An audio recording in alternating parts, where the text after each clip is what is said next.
Hello Aries, welcome to your reading. My name is Maria and welcome to my channel. This is a tarot-intuitive story for you, a timeless reading. If you have Aries anywhere in your chart or if you're a cross-watcher, something else could also have drawn you here. If the story resonates, then surely you were guided to see it. I've done your reading with 3 decks of cards, the Cosmic Creatures, the Muse Tarot and the Zen Tarot. And we start your reading with the Jaguar, of you being on the hunt for something. And it looks to me like it has been a really long quest. This could have been literally lifelong, but it could also have been something that you've been going for a while. You've been very sort of present, looking for something. Well, you know, just how a jaguar would be, sort of looking for its prey, being very determined and focused. And you've been that because there was something that you wanted to achieve. And the first thing that came to me when I saw the reading was that it was sort of partnership or love, that you're going for, sort of finding your soulmate or finding a really great partnership or a big love. But it could have been a lot of other things. It could have been whatever was a big is a big prize for you. That you know, not necessarily that all of your life has been about this, but certainly it has been a big focus, that you've been looking for something in particular, and that hunt has been longer than what you thought it was going to be. Now, the whole journey is really described in the next 4 cards that came out, because they sort of describe how this hunt has been going for you and how it's unfolding. And that sort of like a mini story that starts your reading. And it starts out with the past lives cards, talking about karma, but not necessarily as, you know, former life karma, although of course that is what the card says. But it comes out very much as trauma, baggage, whatever you've been carrying, old pain, maybe, you know, the things that happened to you that were could have been unfair. It could have been all the way back to childhood. Sort of scars that were left on you, but also whatever that then caused in your psyche that you carried with you and that has been creating maybe havoc in your life. And that has actually been playing out in this arena. So you've been wanting to create something, get something, you know, that big prize that you've been going for has been, you know, you come out first with all of this energy, like you really want to get to it. You've been wanting to get to that thing, but then the bottleneck is so tight. So you've been all the time only just, it's like a trickle. You haven't been able to create the results you wanted to create because there has been sort of a narrowing of the energy, and you had to sort of sit here in this passage and do a lot of like really diligent work, and really sort of, it's almost like taking every single little thing from your past and kind of turning it and looking at it and trying to figure out what it was and what it is that it wanted, and sort of find out what it wants to teach you before you've been able to sort of push out one little thing or get a little closer to your goal. So it's been a very long, arduous journey, looks to me like, and it could have been outer. You could have been working on some things that have been really moving slowly, which is never comfortable to anybody, but like to Aries, it's just torture. But it could also have been an inner process. Either way, it's been like you've been trying, working, and with your energy, being a fire sign, being the cardinal fire sign, being the first sign, you've given it your all. You've been really pushing, and yet the results have been next to invisible for a while. and maybe a long while. And it also comes out described by with the fighting card. So you have been maybe getting increasingly frustrated, and you've been really fighting against this reality that something that you really wanted was going so slowly and has been seemingly so immovable. And so it's like in a way, well, you've been spinning your wheels, not because you haven't been trying, just because of how this, your energy being this immense and the passageway being this narrow. So of course you've been kind of running around sort of like a fly in a bottle, and just trying to move things. And maybe this fighting modality becoming sort of part of your becoming part of the energy of your life in a way that was more than sort of what you naturally are, because you're a go-getter, but for you to become sort of this angry fighter is not really, it's not necessarily a part of who you need to be. It's just you've been really frustrated. So what it looks like is that you have been reaching sort of a point of,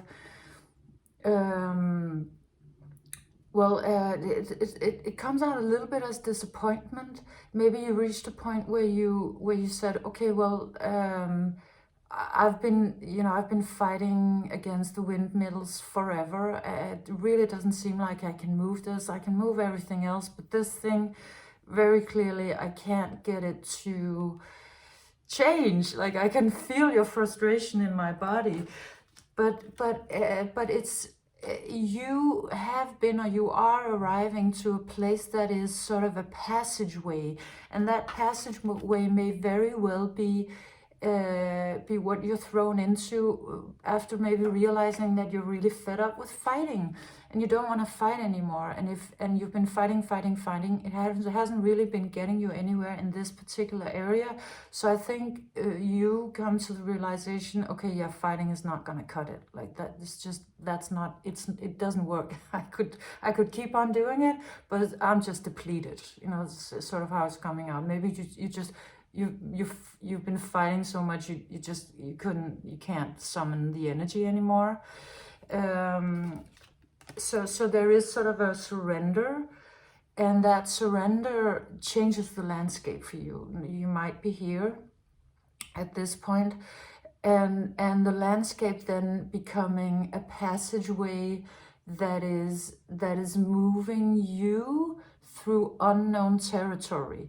So the landscape changes when you release the fight, banging on the door, and keep on banging on the door. When you just, okay, yeah, let it go, then something opens, but it's not completely that door. I mean, not immediately. It's something else. You're thrown into another kind of frequency or dimension or space that is mystical and unclear, and it requires a lot of trust from you, because it's sort of like walking on a mountaintop with chasms on each side, and not being able to see clearly how the road is unfolding, or not completely knowing whether you're gonna reach the sun before it goes down. So this landscape sort of is a part of what you're then walking through after the fighting has ceased in a way, and then incredibly reaching this.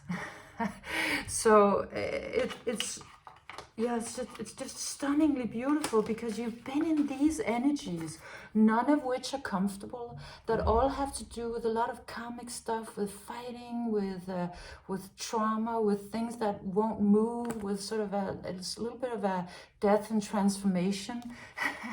And then reaching this is what's gonna happen, because you surrendered. Some part of you surrendered and chose the path of, I guess, healing, and chose the path also of release, letting spirit guide you through a difficult passageway, and not only do you reach this abundance while the sun is at its highest, you get the moon as well. You know, this card, the abundance card from the Zen tarot, is Zoba the Buddha.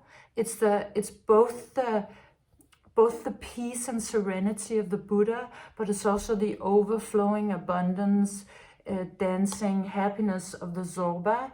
And so it's sort of an integration of incredible energies, like the whole person, the whole man, the whole woman, the whole whatever else, you know, you would identify as. It's just incredible wholeness. That may be coming also because it wanted you to know that you don't get to abundance by fighting, because the road is the same, is in a way the same as a goal. You know, you can't take this road and then reach like loving happiness.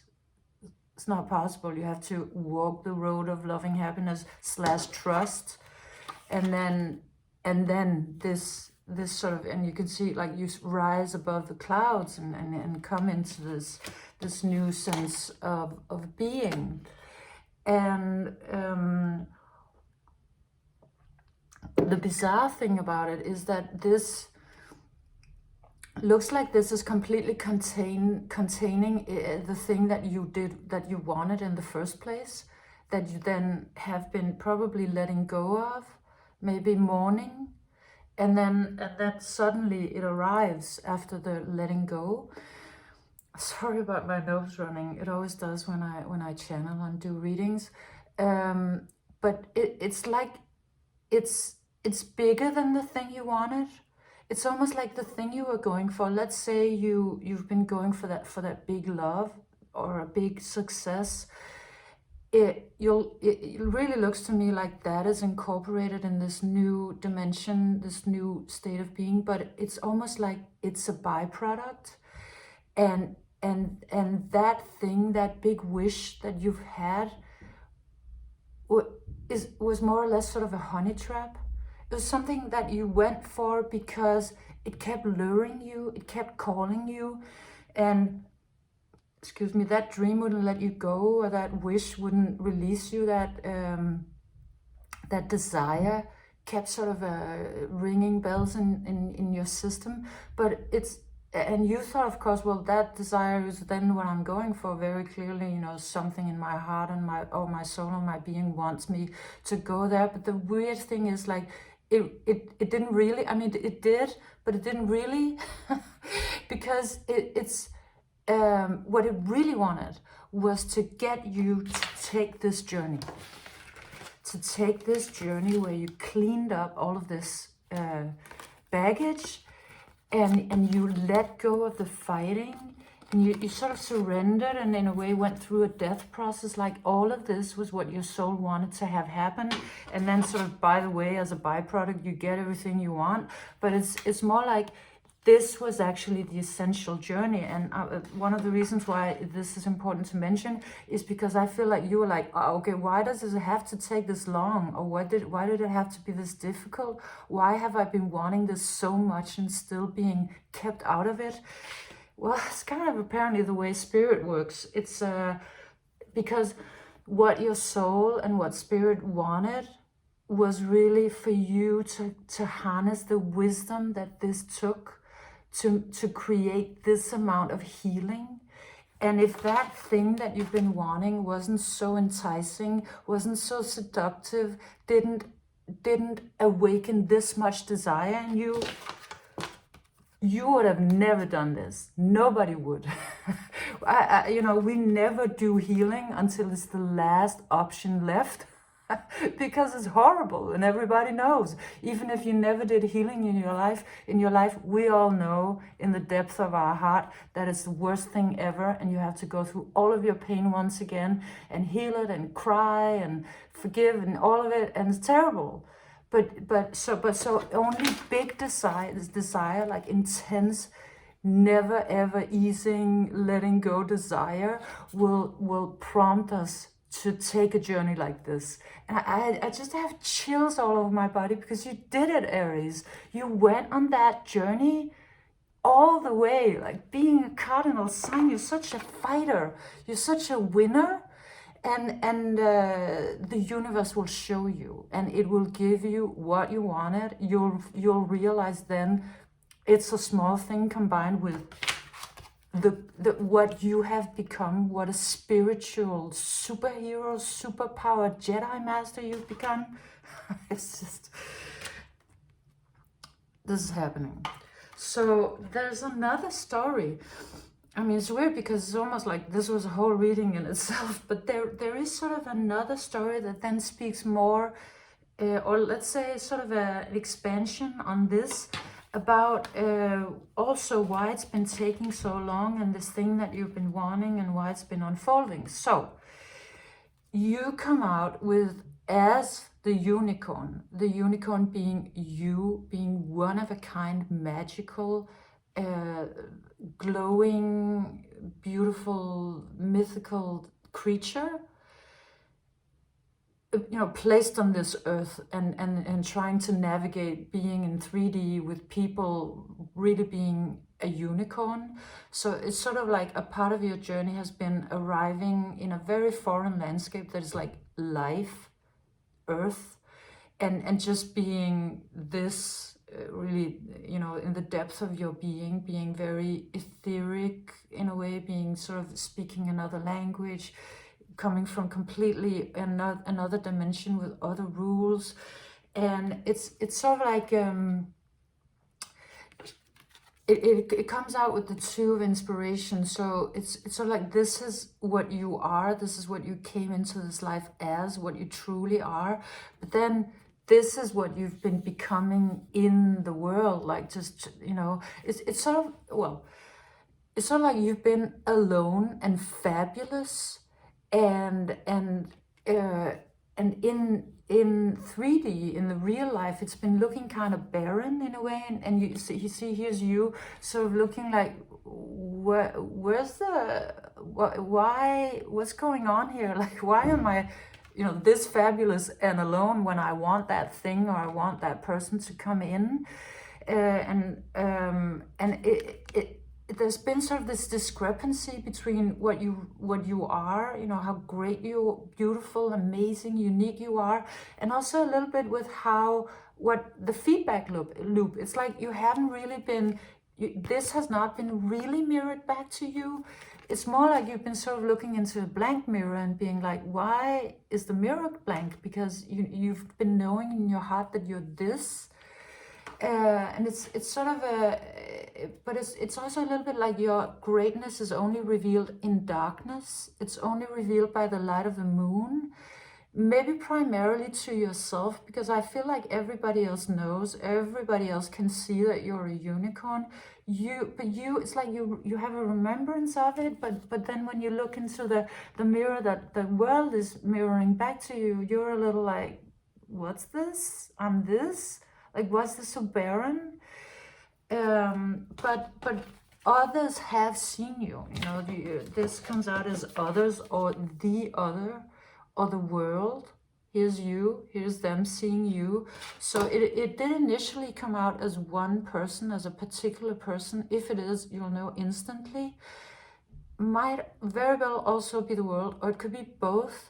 But the point is that this one sees you and completely sees your uniqueness, your glory, you know, your magic, all of it. And you know, just, you know, this is like love at first sight. They're just like, wow, completely in love, you know. And the dog, you know, is love. Yeah, it is love. Like that's what dogs are, right? And loyalty, admiration, these things, and so they've seen it, they have seen this, they know, and they're completely dreaming about you. They're completely, that it's just, it really comes out as love and adoration, and having a lot of sort of daydreams about you, and and sort of imagining what it would be like to dip into your magic, to be just even in proximity to you, but even better, of course, being in a relationship with you, or some. It's so, or just, you know, that you spark this longing in them. Well, maybe the picture speaks a little bit for itself. You can see them. This is them thinking about you. But they also come out with the Muse of voices telling me that they overthink it. Because you see how this is working together is that they see you and it's just love and admiration and just the sparking, just an intense amount of daydreaming and wishing and imagining what you really are, if they're close to you, all of that. But then sort of being a little themselves, maybe baffled or just sort of in their mind, they're like, because this picture comes out sort of difficult to comprehend, like, what is this? And what does it mean to walk this road? And what is this mountain on the other side? And what's going on here? So I feel that when it comes to moving towards you, they've been a little bit fearful. They've been sort of like, oh, but how? And what does it mean? And what does it take? And do I have what it takes? And like, how would I go about that even? And do I know how to walk this road? So something mental, cerebral, something cognitive is making them stagnant, not moving, making no initiative, and maybe not even showing you how much they love and admire you. And this could be like the world or somebody else above. So your sort of road has been unfolding, being sort of maybe alone and fabulous, and not really having what you really are mirrored back to you. You've been sort of you've been doing a lot of work. You've been doing great. The duck always comes out to me as an underrated superhero, because it's a super animal that can fly and dive and swim and walk and run, and it always looks very peaceful and sort of like it's moving without effort, even though the little paddly feet are really going at it when they move. So it's, anyways, it's a underrated superstar, and that's what you have been, what you've been becoming. Can you say that? It's what you have been making of yourself in this life. You've been making a superhero, 3D superhero out of yourself, but sort of underrated, because what you really are has never really been mirrored completely back to you. But so you've just been like, oh, okay, well, I'm here in 3D. Nobody can see that I'm a unicorn. So I'm just gonna, get to work and do my best to sort of abide by the rules of this dimension. And so that is actually also the journey of your life, what you've been doing. And even though it seems very small, what you have been doing is that you've been adding color to yourself. You've been stepping out of only being visible in the moonlight and pulling color into you, to your beingness in this world. And at this point where you're surrendering and you're stepping out of your fighting modality, you're gonna step back. You're gonna like step into the world for real, with what you actually are, in terms of what can be seen in this 3D world. Is like the closest you can get to an actual unicorn is what you're now becoming. So it's sort of like this plus this, what you came as, what you've made of yourself, becomes a night of emotions, like a real forward movement, and very clearly a superstar, somebody like just getting a lot of forward momentum and being visible to all. is really what's going to happen. But it's just, you just needed to become the duck first. And it's sort of like it's a grounding process. What you've been going through has been a grounding. You came in maybe sort of ethereal into this world, and maybe you've been a little like sort of living slightly in another dimension. So you've had to do a lot of work to ground yourself into this reality. Like I for example, I heard once that some people believe that as we live on earth, we might not have all of our soul with us, so we can ask for that. We can there was actually, for me personally, there was once a clairvoyant who told me, you only have 17% of your soul present. You should ask for a little more. And so I did that in my meditations. I asked more for it. I started working a lot on grounding. Who knows if it helped? I think maybe it did. And it's sort of like you've been doing that. You've been grounding your soul into 3D life. And that's what needed to happen for you to manifest. Get it? Right? Because like you've been like, why isn't, this thing that I'm dreaming about manifesting? Well, you kind of needed to ground, because manifestation is about sort of earth and water, and you're becoming this. And the next card that then comes out is the Four of Materials. Last card that comes out is the Four of Materials, and it's you receiving finally all of the everything from the world that you always felt like was kind of yours, was in a way your birthright.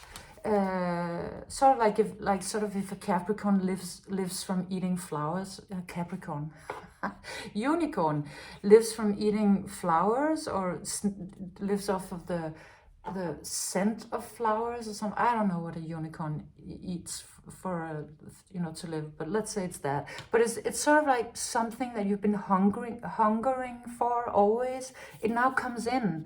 It whatever it was that you've been hunting for, it's gonna just fall upon you, because the grounding was what was needed, and the road to get there has been long. Apparently that's what needed to happen for you to sort of clear out a lot of stuff, so you could be receiving, instead of fighting, becoming someone who receives everything that you sort of deserve, and that is completely truthful. All of this love and adoration that is really that has been sort of a little bit of a secret is now arriving, because you've grounded enough to become this, with a lot of forward movement, like manifest yourself as a unicorn in the world, in the shape of a horse, with this sort of shell. So a really beautiful journey, and probably a long one, looks like, but incredibly happy development here. As soon as you let go of the fighting, I think is really how it's coming out. And then this one shows up, be it the world or somebody else, showing you, telling you, giving you the the love, the adoration, and all of these things. So thank you for a great reading, Aries, I hope you enjoyed it. I hope you got something out of it. If you did, leave me a like, share, subscription, comment. And I hope to see you again soon. Bye.